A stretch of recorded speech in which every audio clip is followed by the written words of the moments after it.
Our plan is to explore a lot of villages throughout this coming week, and we are excited to share our exploration with you. We're going to be filming those things, and on next week's video we'll be showing you a lot of the places that we visited and some highlights. But if you want to follow along, definitely follow us on Instagram, where we'll be doing updates throughout the week. Well, things did not go exactly as planned. As you may have noticed, we're back in Portugal and not in Provence as planned. And that reason for that is that just a few hours after we posted that video, I got very sick. Now, I still don't know what it was. I think I ate some bad figs. It felt like food poisoning, but I was down for the count. By the morning of day 4 that I wasn't feeling well, I think this was 6 days into our trip, we just had to make a call and we decided to pull the plug on the trip and drive back to Portugal. Yeah, day after day, Dawn tried to rally, and she did rally for a bit every day, but it was just too much. And you know, it's just better to be sick at home than sick in somebody else's home or in a hotel. So we made the decision to come back to Portugal, which was absolutely the right decision. Yeah. Now, despite the fact that I was down for the count for a few days, we did manage to get some exploration in. So here is our abbreviated tour of Provence.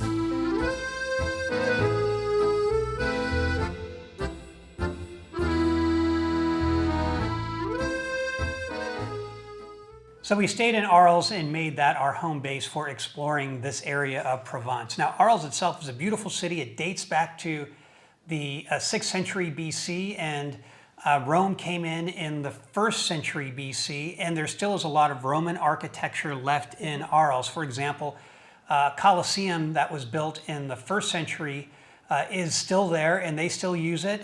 The amphitheater that was built, I don't know when the amphitheater was built, but 1st century AD. 1st century AD, and that is still in use. Now, of course, in addition to Roman architecture, Arles is famous for Van Gogh, who lived here for a number of years, painted 200 paintings here, and it is, you know, including Starry Night and the sun, and a lot of the sunflower paintings, and it's also the town where he famously cut off his ear.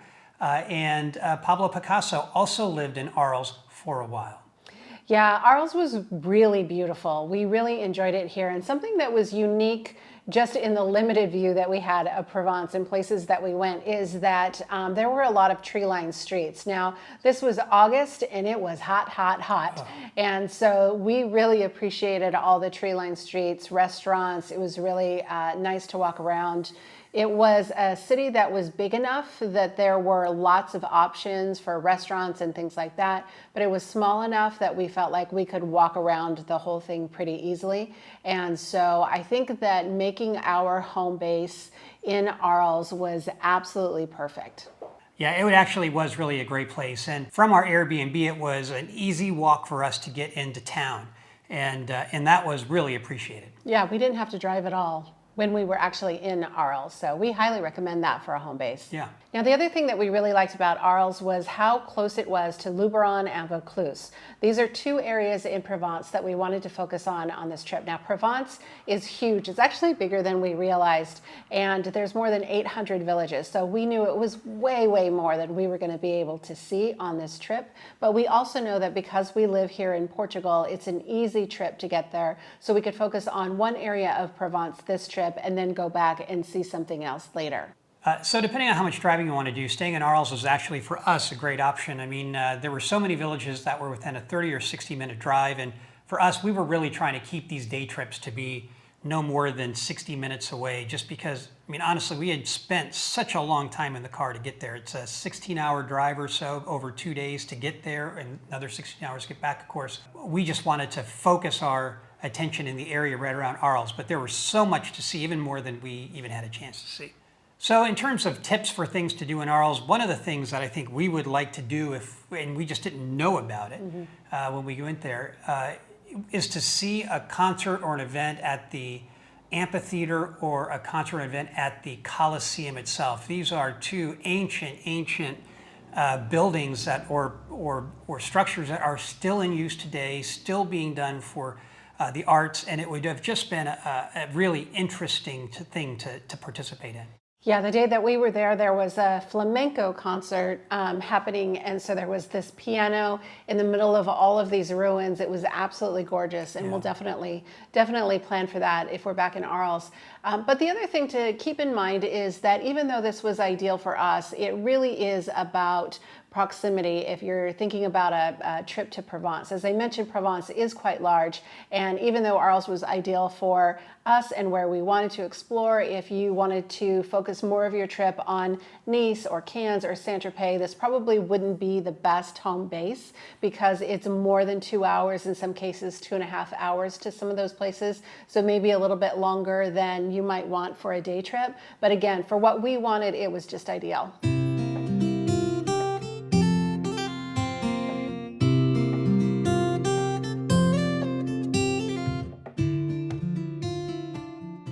So one of the villages we wanted to visit was L'Île-sur-le-Sorgue, which has a beautiful Sunday market, which is like focused on antiques. We wanted to get there early in the morning just because of the heat. Now, L'Île-sur-le-Sorgue is named that. It's because it's an island on the Sorgue River, and it is a town that's got canals and waterways through it, and it's considered, maybe they call it, the Venice of Provence. So the market, the whole town was just really beautiful. The market was really great. As Matt said, there are 300 vendors. It seemed to take over the entire town. And when we were there, only about a third of the vendors were selling antiques, which was surprising to us because we had heard that this was the biggest market for antiques outside of Paris. But there were lots of other vendors selling things like soaps and fabrics and handmade furniture, and it was really lovely. So in addition to the vendors, there are a lot of antique stores here. So it is ideal if you want to go antique shopping. Now, most of them weren't open yet since we were there early, but that wasn't a big deal for us. We weren't really shopping for antiques. We just really wanted to go more for creative inspiration. So a tip for visiting is to really plan your arrival based on your goals. So for example, for us, our goal was really just to explore the town and stroll through the markets. We didn't really have any agenda beyond that. So going early ahead of the heat and the crowds was ideal for us. But if we had been doing some hardcore antique shopping, I don't know if that's a thing, hardcore antique shopping, let's say it is, then most of the antique vendors, at least on the day that we were there, everybody else was set up by 8, but they weren't really set up until 9, and then the stores open a little bit later. So if that was something that was our goal, we probably would have showed up a little bit later. It just depends on what you're there to do.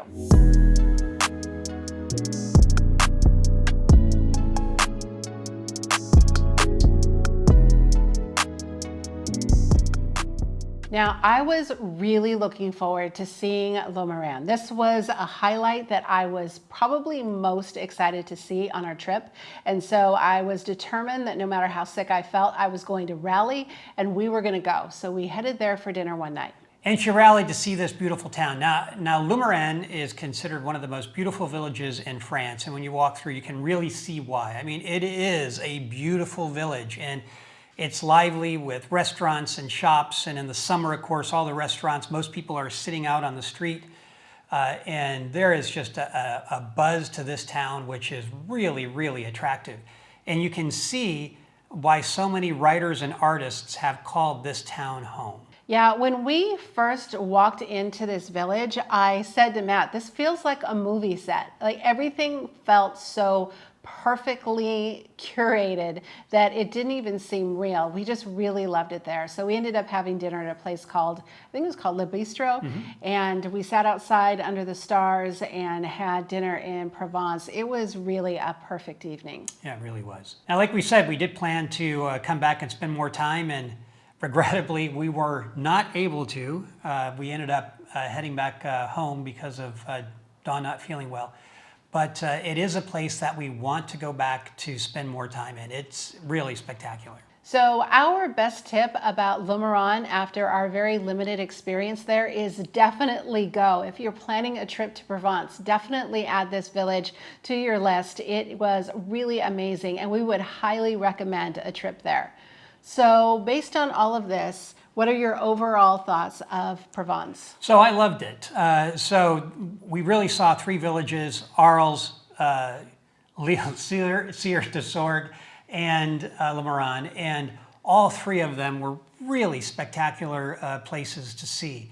Now, for me, I wouldn't go back in August. Now, I know that some people love the heat, but the kind of heat we're talking about, which was, deep into the 90s with high humidity, just melted us during the day. And so I think we would go a little bit later or a little bit earlier in the spring or in the summer, sorry, in the spring or in the fall, to enjoy more of it for us. But those three towns, if those three towns are anything like the rest of Provence, there's a whole lot to see that I would love. So Don, what did you think about Provence? I loved it. I think anytime that you go to a place like this, there's always a question of, is this really living? Does this live up to the hype? And I think in the case of Provence, for me, it exceeded the hype. I will say that traveling in August is highly, highly unusual for us. I don't think we've ever done it before. And we usually travel in shoulder seasons, and I don't think we would do it again. We just don't like the heat. But I think that it was really incredible, and we will definitely go back. We'll probably go back more than once because there's so much there to see.